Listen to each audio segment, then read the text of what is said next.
Hi, I'm Ben Ferguson, and welcome to your AMAC Weekly News. First up, the passing of Supreme Court Justice Ruth Bader Ginsburg has now put a new timeline on the importance of the election and what's to come before that. We now have a battle, and the left is showing just how far they will go to keep the president from fulfilling his constitutional duty to fill the seat. Find out exactly what their plan is in just a moment. Up next, liberals are now losing their minds because they're seeing the potential that they may lose the presidential election. Even Michael Bloomberg is now playing a role in making sure that Florida felons are able to cast their ballots for Biden. And finally, AMAC CEO Rebecca Weber is here with an important update for AMAC members on this upcoming election and information you're going to want to see so that you can tell all your family and friends about the accomplishments that Donald Trump has had over the last almost 4 years. But a quick reminder, please share this video with your family and friends and frustrate and irritate the left and the mainstream media by hitting that share button. Your AMAC Weekly News starts right now.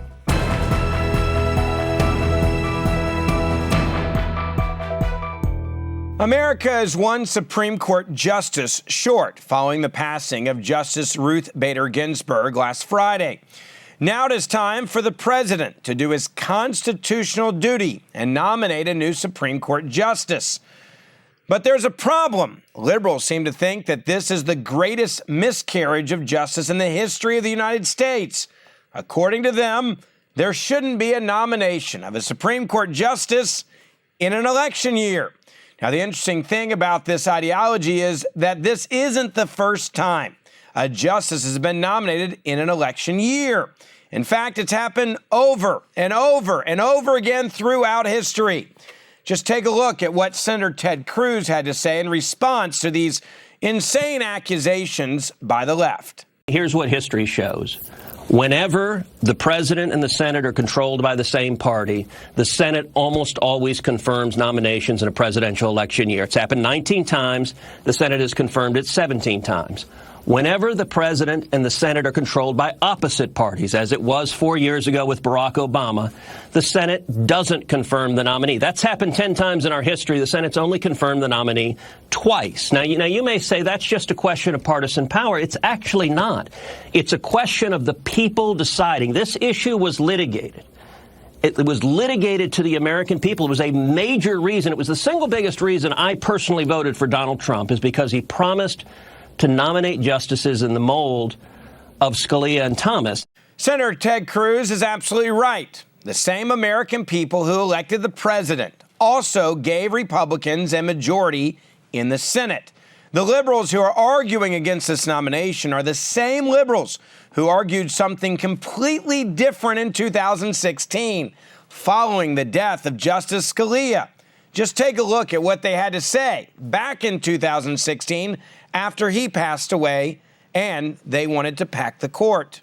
The American people deserve a fully staffed court of 9. The president nominates, and then the Senate advises and consents or not, but they go forward with the process. What we're seeing here, and I hope this is temporary, is a disrespect for the Constitution. The Constitution is 100% clear.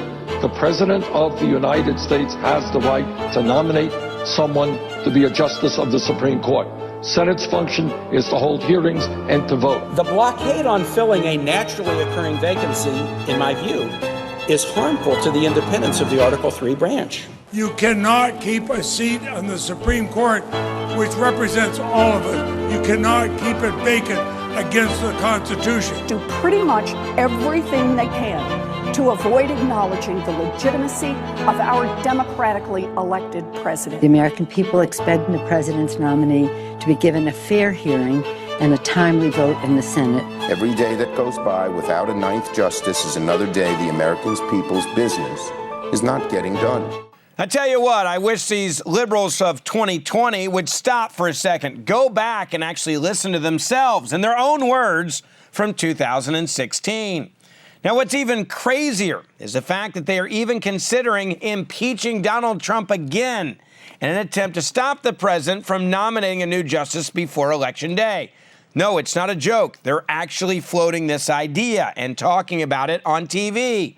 Now, what's also insane is they think the best way to stop the president from completing his constitutional duty is to attempt to unconstitutionally impeach him. They also are threatening to pack the court if they win the White House and the Senate in the 2020 elections. They keep coming back to the alleged last wish of Justice Ginsburg, provided by her granddaughter following her passing. Now, according to her granddaughter, Justice Ginsburg's last wish was that a new justice not be selected until after the election. Well, guess what? We here at AMAC Weekly News check the Constitution. And you guessed it, there is nothing in the Constitution that says that you get a dying wish when you're leaving the Supreme Court. Interestingly enough, by the way, in July of 2016, Justice Ginsburg said in an interview with the New York Times regarding the 2016 Obama Scotus nomination, quote, "That's their job. There's nothing in the Constitution that says the president stops being the president in his last year." I'll say it again. Liberals need to go back to 2016 and listen to their own words. Ruth Bader Ginsburg had it right in 2016. She is right. Now, here's another point I want to make very clear to the left as well.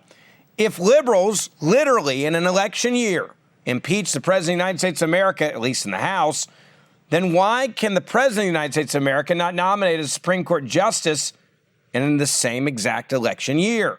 Remember, the president has a constitutional duty to do this. The left did not when it came to impeaching the president, trying to overthrow the will of the people. Here's what I do know. Liberals know exactly what they're doing. They're trying to prevent the president from fulfilling his constitutional duty. And that's why this election and your involvement is so important. This week was a week that was very sad for all the country. You had an incredible woman who I didn't agree with many of her rulings politically that gave her entire life's work to the Supreme Court. And if you looked at the social media profiles of conservatives, you saw people honoring this woman and not playing politics. However, if you looked at the social media profiles of liberals, you saw something completely different. They were losing their minds because they're afraid that they're going to lose this presidential election. And so now they're trying to figure out how to stop this seat from being filled before Election Day. Take a look at some of these video clips of just how crazy the left went after the passing of the Supreme Court justice. Holy shit, you guys! I'm driving your car, but I just got a notification that Ruth Bader Ginsburg died! Could this year get any f***ing worse? Ruth, you just had to make it to 2021! Off to people that are pro-life! I f***ing hate you! Why can't women have abortions? I just saw a pro-life sign driving down the road having a mental breakdown! And I was trying to say, all you people are you're so f***ing stupid! I get it. I don't like the two-party system. I think our country's corrupt, and quite frankly, I don't want to vote for Biden. It feels like voting for a Republican. But I'm gonna do it! You wanna know why? Why? Because the alternative is a fascist! A fascist is a fascist! Maybe we can have the conversation about dismantling the two-party system when a fascist isn't running! Maybe we can do that later, kiddo! Now, you may be entertained by some of those clips, laughing or shaking your head. Why are they acting this way? Because they are worried they are going to lose this upcoming election. They can feel it. They can see the polls tightening. And the freak out is going beyond just social media posts. We're now seeing tens of millions of dollars actually being used to try to buy this election for Biden. We now have Michael Bloomberg, who is spending more than $16 million alone in Florida to pay the court fines and the fees of nearly 32,000 African-American and Hispanic convicted felons. Why Florida? Because he knows that if he can pay off all their fines and get their votes reinstated, he believes they're likely to vote for the Democrat Joe Biden in the election. Now, according to a Bloomberg memo that the Washington Post reported on, it said, quote, "We know to win Florida, we will need to persuade, motivate, and add new votes to the Biden column. This means we need to explore all avenues for finding the needed votes when so many votes are already determined. The data shows that in Florida, black voters are a unique universe, unlike any other voting bloc, where the Democratic support rate tends to be 90 to 95%. So let's get this straight. You have Bloomberg now clearly racially profiling felons and then trying to buy their votes by paying off their fines only in Florida, which means they don't care about felons at all. What they care about is about winning an election. That's why they're only acting like they care about felons in Florida and no other state, because they know without Florida, it's pretty much impossible for Joe Biden to win the White House. Now, they are so incredibly desperate that they are attacking women as well for their faith this week, simply because the president is looking at them for the next Supreme Court justice. Judge Amy Coney Barrett of the U.S. Court of Appeals for the 7th District is believed to be a top candidate. It's obvious the left couldn't find any dirt on her, so instead, they're now attacking her faith. Newsweek had to issue a correction after headlining an article with a statement that the Catholic group she is a member of was the inspiration for the Handmaid's Tale. This was obviously not true. Liberals are willing to pay to release felons and completely destroy the reputation of innocent individuals in order to try to win back the White House. This is how desperate they are. Are they willing to have any amount of accountability for their actions? Apparently not.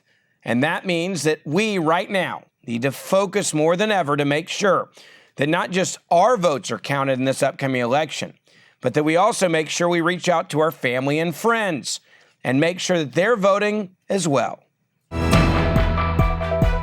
Well, it was a huge week, especially when it comes to the presidential election and an opening on the Supreme Court. Joining me now to talk about this and what it means for AMAC members is AMAC's Chief Executive Officer, Rebecca Weber. Rebecca, I really appreciate you joining us today. And this election is getting very close. We're less than 45 days away. It's looking to be one of the most contentious elections in our history. And this was before we had the passing of Ruth Bader Ginsburg. Now Democrats are threatening to impeach the president to try to stop him from doing his constitutional duties. So what is it that our members need to know about what AMAC is doing to put pressure on Republicans to make sure they do their job, their obligation, and get someone on the Supreme Court before Election Day? Thank you, Ben. First thing I want to say is that Donald Trump has a constitutional right to name a Supreme Court nominee. And it seems that the Democrats have a set of rules for Republicans that don't apply to them.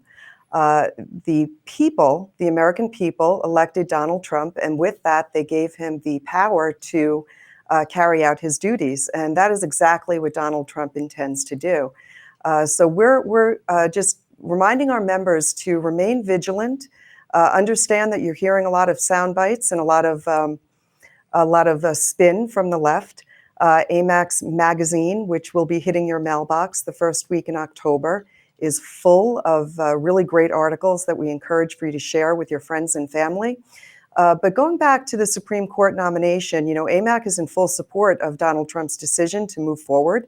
Article 2, Section 2, Clause 2 of the Constitution gives our president this power, and it states that the president has the right to nominate and, with the consent and advice of the Senate, to appoint a Supreme Court justice.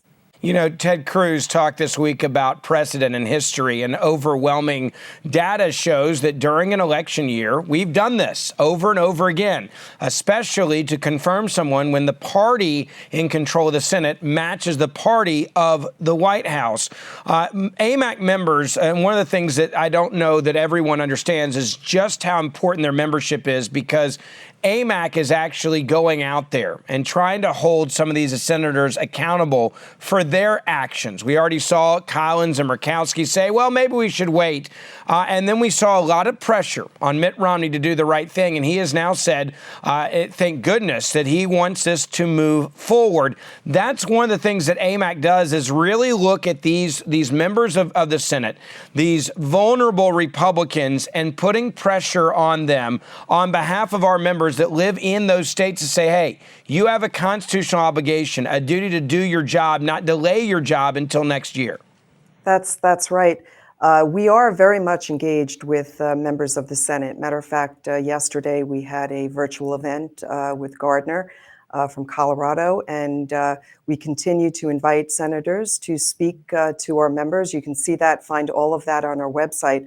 But we are putting pressure, and we are explaining that this is the voice of our 2.2 million AMAC members that stand in support of the president's right to nominate, to name a Supreme Court nomination. So, this year more than ever, it is so important that members vote, and we're encouraging AMAC members to vote on Election Day, not to mail in the ballot if you don't have to, vulnerable to fraud, as most of us know, but to vote in person. Encourage your friends and your family to do the same, to get out and vote on Election Day.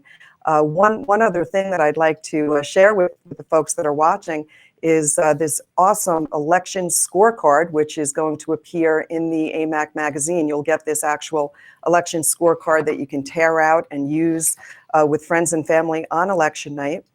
And on our website, amac.us, we have the election scorecard available digitally. It's interactive, and essentially you can fool around with which states you think Trump will win, which states Biden might win, and tally up the numbers and see where you end up. But we're going to have a lot of fun on election night, so we're encouraging members to tune in, both on our website, on our social media sites.